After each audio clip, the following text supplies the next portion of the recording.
নমস্কাৰ পোনপ্ৰথমে তোমালোক সকলোকে মই মোৰ মেথছ ফিজিক্স নেক্সাছ চেনেলটোলৈ আদৰণি জনাইছোঁ। আজি আমি আলোচনা কৰিম এইটো ভিডিঅ'ত ক্লাছ 10ৰ মেথামেটিক্স চেপ্টাৰ নাম্বাৰ 10 10 নম্বৰ চেপ্টাৰ বৃত্তৰ 10.2 যেটো উপপাদ্য আছে সেইটো আমি ইয়াত প্ৰমাণ কৰিম আজি।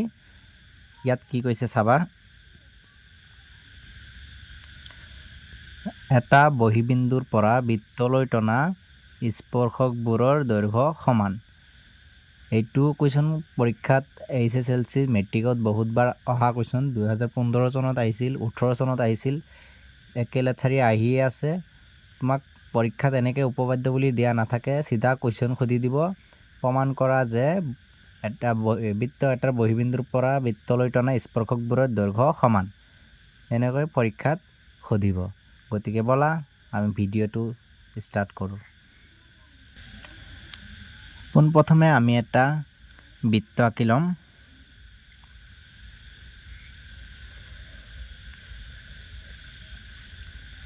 এটা বৃত্ত আঁকি লৈছোঁ মই। এইটো কেন্দ্ৰ, তাৰপিছত এইটো ধৰা হ'ল অ'। আমি নাম দিছোঁ কেন্দ্ৰটোৰ নাম অ'। ইয়াত কি কৈছে বহিবিন্দু। বহিবিন্দু মানে কি বাহিৰৰ বৃত্তৰ বাহিৰত যিটো বিন্দু থাকে, বাহিৰত যিবোৰ বিন্দু থাকে সেইবোৰক বহিবিন্দু বুলি কোৱা হয়।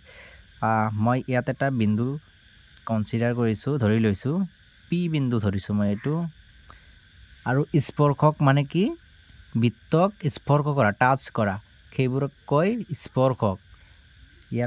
ইয়াৰ পৰা এডাল স্পৰ্শক বৃত্তক স্পৰ্শ কৰিছে, আকৌ ইয়াৰ পৰা এডাল স্পৰ্শক টানিম হ'ল। তাৰপিছত আমি এইটো আৰু এইটো লগ লগাই একেদৰে এইটো কৰিম আমি, যাতে এইটো 90 ডিগ্ৰী হ'ব, এই কোণটো এতিয়া 90 ডিগ্ৰী হ'ব, এইটো কোণটো 90 ডিগ্ৰী হ'ব। কেনেকৈ আমি উপপাদ্য 10.1ত সেইটো পাই আহিছোঁ যে কি আছিল উপপাদ্য 10, এটা বৃত্তৰ যিকোনো বিন্দুত টনা স্পৰ্শকডাল স্পৰ্শ বিন্দুৰ মাজেৰে যোৱা ব্যাসাৰ্ধৰ লম্ব মানে কি 90 ডিগ্ৰী। গতিকে এইটো আমি পি আৰু অ বিন্দু সংযোগ কৰিম। ইয়াত পি কিউ দিছোঁ, এইটো নাম দিছোঁ কিউ, এইটো আৰ। তাৰপিছত চাবা ইয়াত আমি কিছুমান অলপ লেংগুৱেজ লিখিম আমি ইয়াত। ধৰি ল'ম, ধৰা হ'ল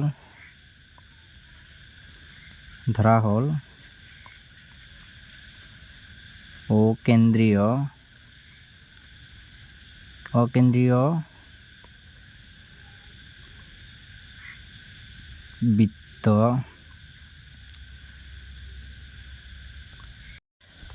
এটাৰ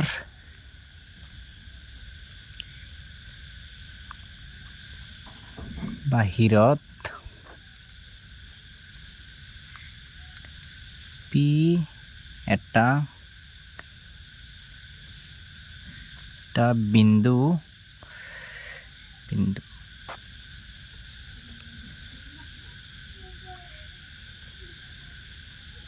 আৰু পি কিউ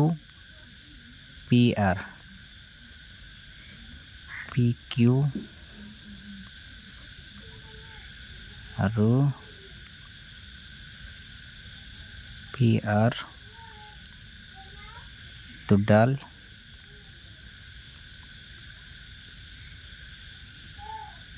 স্পৰ্শক।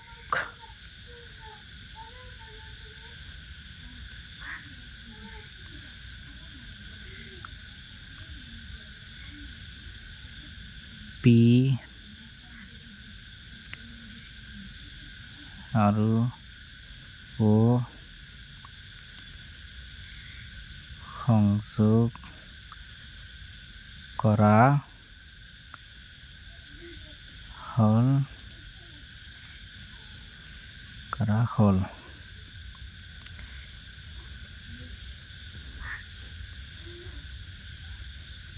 প্ৰমাণ কৰিব লাগে যে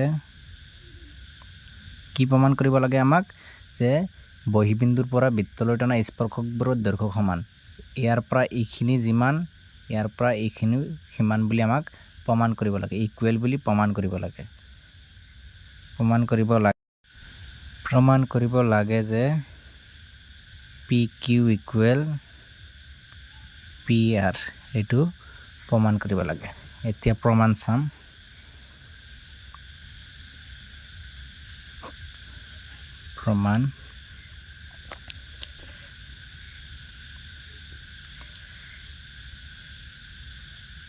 আমি প্ৰথমে দুটা ত্ৰিভুজ লম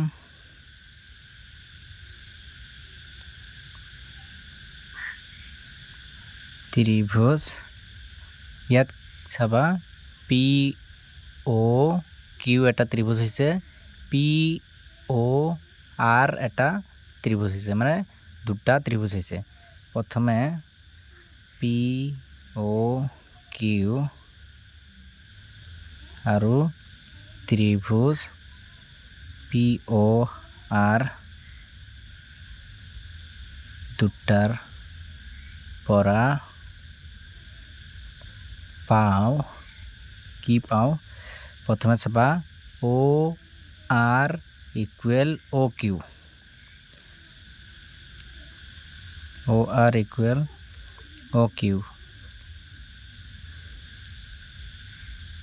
একে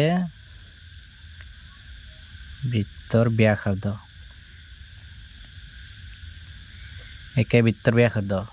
হয় না নাই ইয়াৰ পৰা এইখিনি কি ব্যাসাৰ্ধ ইয়াৰ পৰা এইখিনি ব্যাসাৰ্ধ সেম হ'ব না নাই একে বৃত্তৰ এটাই বৃত্ত কিন্তু ব্যাসাৰ্ধ একেই হ'ব ইয়াৰ পৰা যদি ইয়াতো টানো আমি সেম ব্যাসাৰ্ধ পাম ইয়াৰ পৰা ইয়ালৈ টানিলেও সেম ব্যাসাৰ্ধই পাম গতিকে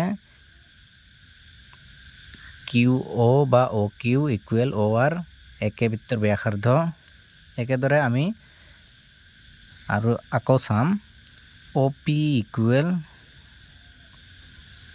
PO সাধাৰণ বাহু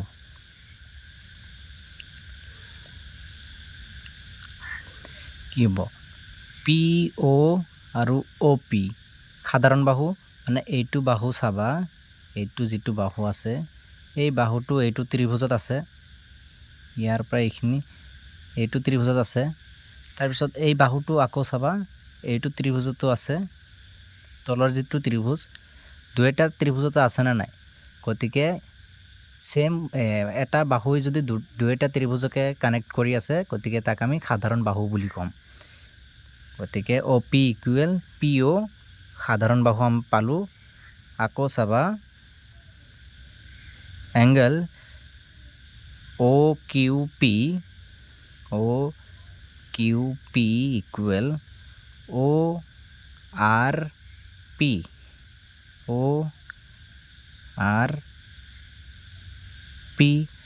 ইকুৱেল 90 ডিগ্ৰী হয় আমি পাইছিলোঁ উপপাদ্য 10.1ত পাইছিলোঁ আমি ইয়াত উপপাদ্য 10.1টো লিখি দিবা কি আছিল এটা বৃত্তৰ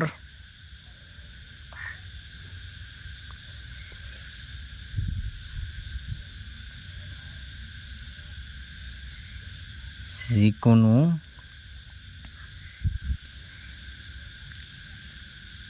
বিন্দুত টনা স্পৰ্শকডাল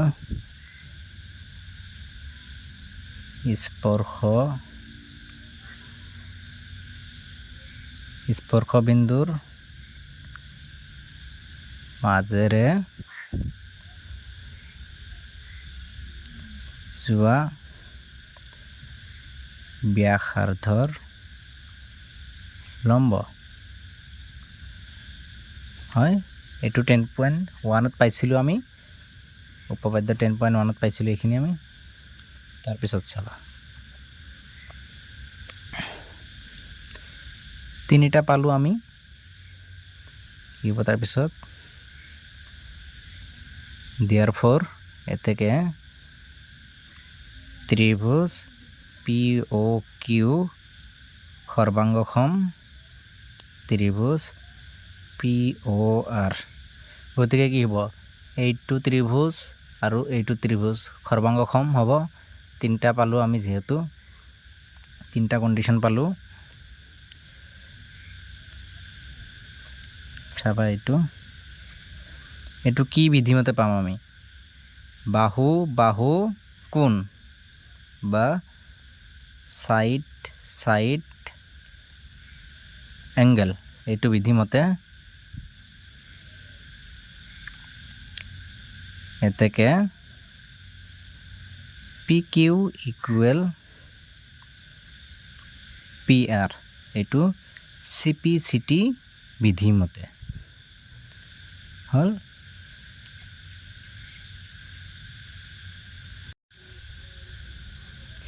প্ৰমাণ কৰা হ'ল এইখিনিয়ে আছিল প্ৰমাণ কৰা খুবেই দৰকাৰী প্ৰশ্ন এটা পৰীক্ষাত বাৰে বাৰে আহি থকা প্ৰশ্ন গতিকে আশা কৰোঁ তোমালোকে সকলোৱে বুজি পাইছা যদি কিবা ডাউট থাকে কমেণ্ট ছেকশ্যনত জনাব পাৰা আৰু ভিডিঅ'টো ভাল লাগিলে লাইক এটা কৰিবা চেনেলটো ছাবস্ক্ৰাইব কৰি বেল আইকনটো প্ৰেছ কৰিবা যাতে আগন্তুক নতুন ভিডিঅ' অহাৰ লগে লগে তোমাৰ তাত পোনপ্ৰথমে ন'টিফিকেশ্যন যায় থেংক ইউ